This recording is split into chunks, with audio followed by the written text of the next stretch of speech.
नमस्कार दोस्तों, मेरा नाम डॉक्टर शिवम प्रभु से आप सबका मौर्य पब्लिकेशन के इस यूट्यूब चैनल पर फिर से स्वागत है। दोस्तों, जो नए व्यूअर्स और विजिटर्स हैं वो इस चैनल को जरूर सब्सक्राइब कीजिएगा।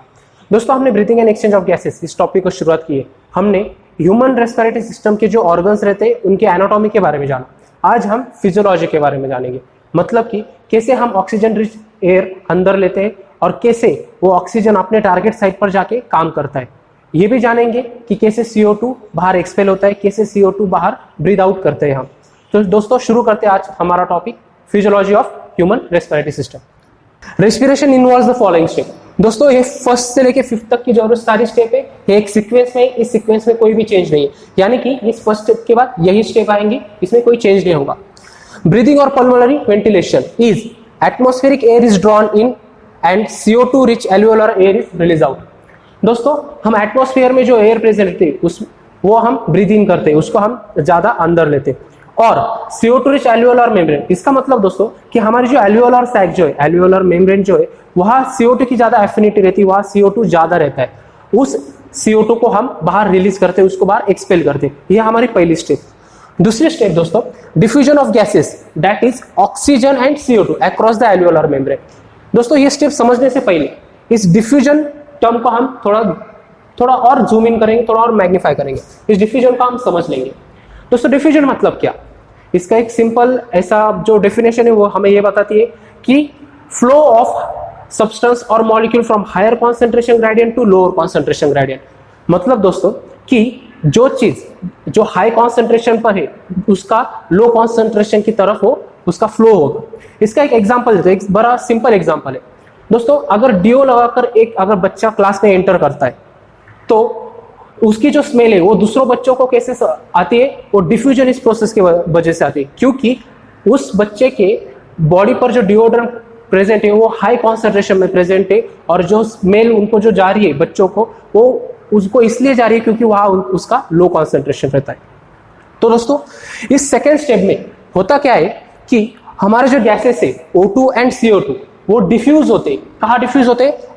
Across alveolar membrane. मतलब कि O2 हाई कॉन्सेंट्रेशन में जहां रहेगा वहां से वो एल्वियोलर मेम्ब्रेन से क्रॉस होकर वो ब्लड में उतरेगा, मतलब कि high concentration to low concentration. और जो CO2 है वो ब्लड से, हमारे एल्वियोलर सैक से वो हमारा बाहर एक्सपेल होगा, मतलब कि ब्लड में उसका हायर कॉन्सेंट्रेशन होगा, फिर हायर कॉन्सेंट्रेशन से वो लो कॉन्सेंट्रेशन कहाँ आएगा? वो अपने एल्वियोला में आएगा और एल्वियोला से वो बाहर एक्सपेल होगा। ये हमारी सेकेंड स्टेप। थर्ड स्टेप दोस्तों, transport of gases by blood.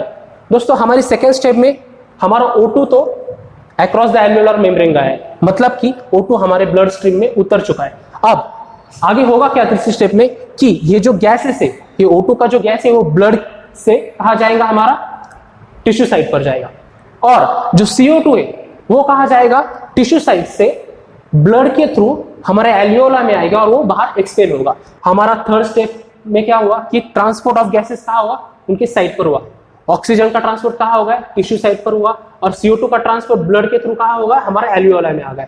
अब फोर्थ स्टेप में होता क्या है कि ये जो O2 है, ये O2 ब्लड से टिश्यू तक जाएगा, वहां उसका एक्सचेंज होगा। यह हमारी एल्वियोला है, मतलब कि यहाँ पर वो ग्रेप लाइक स्ट्रक्चर हमारी एल्वियोला है। वो किससे कवर है? पूरी कैपिलरीज। यहाँ पर पूरा ब्लड सप्लाई ज्यादा रहता है। यहाँ पर ये जो आपको ग्रेइश कलर का दिख रहा है वो हमारा डीऑक्सीनेटेड ब्लड होगा, और जो हमारा ये पिंकिश कलर का है वो ऑक्सीनेटेड ब्लड। दोस्तों, होता क्या है, जब इस एल्वियोलाई तक हमारा ऑक्सीजन आ गया, ब्रीथ इन करने के बाद ऑक्सीजन आ गया, फिर होगा क्या कि ये ऑक्सीजन इस ब्लड स्ट्रीम में उतरेगा, और ये ब्लड स्ट्रीम में उतरेगा तब वो टिश्यू साइट पर जाके उसका काम करेगा। और वो जो टिश्यू साइट से जो CO2 है, ऑक्सीजन वहां जाके ब्रेक डाउन करेगा और वहां से जो CO2 निकलेगा वो उसी रूट से ब्लड की कैपिलरीज में आएगा और वहां से वो हमारी एल्वियोला में जाएगा। इसका एक मैग्नीफाइड इमेज यहाँ है, यहाँ पर आप समझ लेंगे। ये देखिए, ये हमारी एल्वियोला है ये पार्ट, और ये हमारी ब्लड स्ट्रीम है, यहाँ पर वो ब्लड का वेसल है। इसमें होता क्या है, देखो, एल्वियोला से ऑक्सीजन कहाँ जाता है? हमारे ब्लड स्ट्रीम में जाता है, वह वेसल में जाता है। और यहाँ का जो डीऑक्सीनेटेड ब्लड, मतलब कि जो कार्बन डाइऑक्साइड है, कार्बन डाइऑक्साइड हमारा इस ब्लड से कहा जाएगा? हमारे एल्वियोला में आएगा। और यही ट्रांसपोर्ट हमारा वो फोर्थ स्टेप में है, वहां पर डिफ्यूजन हो गया। अब पांचवा होता क्या है दोस्तों? Utilization of oxygen by the cells for catabolic reaction and resultant release CO2। दोस्तों, एकदम सिंपल कि हमारा O2 तो वहां पर टिश्यू तक तो पहुंच गया। अब उस O2 का यूटिलाइजेशन मतलब उसका यूज कैसे होता है, यूटिलाइजेशन मतलब उसका यूसेज कैसा होता है। वह होता क्या है कि सेल्स उस ऑक्सीजन का यूज करते, और यूज करते क्या करते, कैटाबॉलिक रिएक्शन उधर तैयार होती। कैटाबॉलिक रिएक्शन मतलब दोस्तों वहां का ब्रेकडाउन होगा, वहां पर ब्रेकडाउन होने के बाद ब्रेकडाउन किसका होता है, न्यूट्रन मॉलिक्यूल्स का ब्रेकडाउन होता है और हमारा CO2 रिलीज होता है। ये जो सारे 5 स्टेप है, इसके आगे जाके हम उसको और डिटेल में जरूर देखेंगे। अब आता है हमारा मैकेनिज्म ऑफ ब्रीथिंग। दोस्तों मैकेनिज्म ऑफ ब्रीथिंग मतलब 2 steps in breathing, inspiration and expiration. Mechanism में कैसा होगा, पहले तो हम सांस अंदर लेंगे इंस्पिरेशन ऐसे करके, और दूसरा एक्सपिरेशन मतलब कि सांस बाहर छोड़ेंगे, ये मैकेनिज्म ऑफ ब्रीथिंग होगा। रेट ऑफ रेस्पिरेशन दोस्तों नीट के लिए मेन एंड इंपॉर्टेंट, ये जो टर्म हमारा जो डायमेंशन है 12 से 16 पर मिनट, ये इंपॉर्टेंट है। हमारा रेट ऑफ इंस्पिरेशन क्या है, 12 से 16 पर मिनट, मतलब 12 से 16 हम रेस्पिरेशन साइकिल्स ले सकते हैं पर मिनट। पर मिनट का हमारा रेस्पिरेशन रेट क्या होगा फिर 12 से 16 मिनट का। दोस्तों मसल इन्वॉल्व, दोस्तों हमने human anatomy, human respiratory system के एनाटॉमी में देखा था कि कौन से 2 मसल वहां पर एक्ट करते, कौन सा काम करते। सबसे पहले हमारा डायफ्राम जो कि डोम शेप है, एकदम रिब्स के नीचे जो डोम शेप डायफ्राम है वो डायफ्राम। फिर आते हैं external and internal intercostal muscles between ribs, मतलब कि हमारी जो रिब्स है उसमें जो एक्सटर्नल और इंटरनल इंटरकॉस्टल मसल जो प्रेजेंट है वो मसल्स, ये दोनों मसल्स हमें रेस्पिरेशन में सबसे मेन और इंपॉर्टेंट है, इनके वजह से ही हमारा रेस्पिरेशन पॉसिबल है।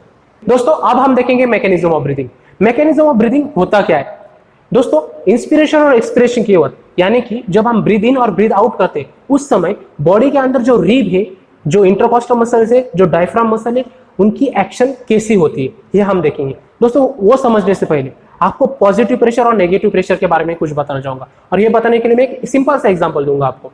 दोस्तों एक नॉर्मल सिरिंज है, इस नॉर्मल सिरिंज का अगर मैंने पिस्टन पुल आउट किया, इस पिस्टन को मैंने पुल आउट किया, तब इसमें एक नेगेटिव प्रेशर क्रिएट होता है, और वो नेगेटिव प्रेशर जब क्रिएट होता है तभी उसके अंदर एयर आती है। तो दोस्तों चलिए शुरू करते हैं हमारा मैकेनिज्म ऑफ ब्रीथिंग। ये मैकेनिज्म ऑफ ब्रीथिंग शुरू करने से पहले इन दोनों इमेज को आप थोड़ा सा समझ लीजिए, इनकी एक्चुअल एनाटॉमिकल पोजीशन जान लीजिए। यहां पर हमारा रिब केज है और स्टर्नम है, यहां पर हमारा लंग्स है और यहां पर वर्टिब्रेट है, सेम उस उधर भी। इसकी पोजीशन कैसी है, बॉडी की पोजीशन ऐसी कि यहां पर मेरा स्टर्नम, इसके पीछे लंग्स और उसके पीछे वर्टिब्रेट कॉलम, ये इमेज ऐसी रिप्रेजेंट होती है। सबसे पहले हम देखेंगे इंस्पिरेशन के बारे में। इंस्पिरेशन में होता क्या है दोस्तों, ये एयर एंट्री जो हम एटमॉस्फेरिक एयर को ब्रीथ इन करेंगे, वो एयर लंग्स में कब आएंगी, जब यहां का वॉल्यूम एक्सपांड होगा, यहां का वॉल्यूम इंक्रीज होगा, तभी एयर को पॉसिबल है कि वो यहां से यहां आए। और ये वॉल्यूम इंक्रीज कैसे होता है दोस्तों, ये वॉल्यूम ऐसे इंक्रीज होता है, हमारा जो रिब केज है उसका रिब केज और स्टर्नम जो है वो राइज होगी, यानी कि वो उनकी मूवमेंट कैसी होगी, अपवर्ड एंड फॉरवर्ड मूवमेंट होगी। और उसी समय simultaneously at the same time हमारा जो डायफ्राम है जो कि नॉर्मली डोम शेप रहता है, डोम शेप मतलब कि ऐसा शेप उसका रहता है, उस डोम शेप का कॉन्ट्रैक्शन होगा, कॉन्ट्रैक्शन डायफ्राम का कॉन्ट्रैक्शन होगा, और क्या होगा, उस डोम शेप का वो थोड़ा सा और स्ट्रेटन होगा, उसको और थोड़ा सीधा होगा, यानी कि ये जो डोम शेप है वो और थोड़ा सा सीधा होगा, और उसकी वजह से यहाँ की वॉल्यूम इंक्रीज होती है। वॉल्यूम इंक्रीज होने के बाद यहाँ पर नेगेटिव प्रेशर क्रिएट होता है, और मैंने आपको बताया था कि नेगेटिव प्रेशर जब इंक्रीज होता है, जब नेगेटिव प्रेशर क्रिएट होता है, तब वहां पर एयर एंट्री होगी, और यहाँ पर ये बाहर की एयर एंट्री यहाँ पर होगी, और इसी को हम इंस्पिरेशन बोलते हैं।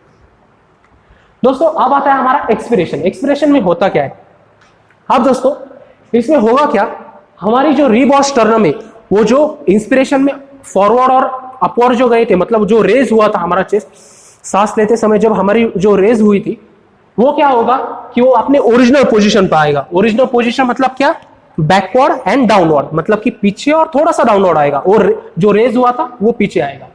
और जो हमारा डायफ्राम है जो कि यहाँ पर कॉन्ट्रैक्ट हुआ था, यानी कि वो जो डोम टेप था जो स्ट्रेट हुआ था, वो यहां से इसमें क्या होगा कि वो रिलैक्स होगा, मतलब जो कॉन्ट्रैक्ट हुआ था वो और रिलैक्स होगा, और रिलैक्स होने की वजह से वो अपना डायफ्राम नॉर्मल इस पे आएगा, डोम शेप में आएगा।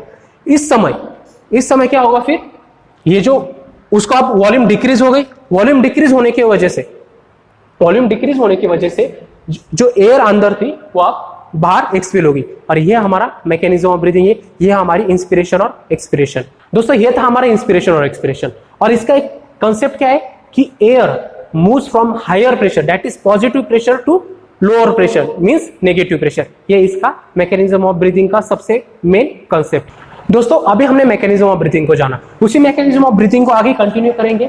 उस मैकेनिज्म ऑफ ब्रीदिंग को हम एक चार्ट फॉर्म में देखेंगे। दोस्तों ये चार्ट फॉर्म इसलिए जरूरी है दोस्तों क्योंकि नीट के लिए ये बहुत ही आसानी से हमें स्टडी करने में मदद करता है, और ये जो चार्ट फॉर्म है ये हमें मोरेस सिनॉप्सिस ऑफ बायोलॉजी इस किताब में बहुत ही कन्वीनियंट और बहुत ही आसानी तरीके से हमें समझाया गया है।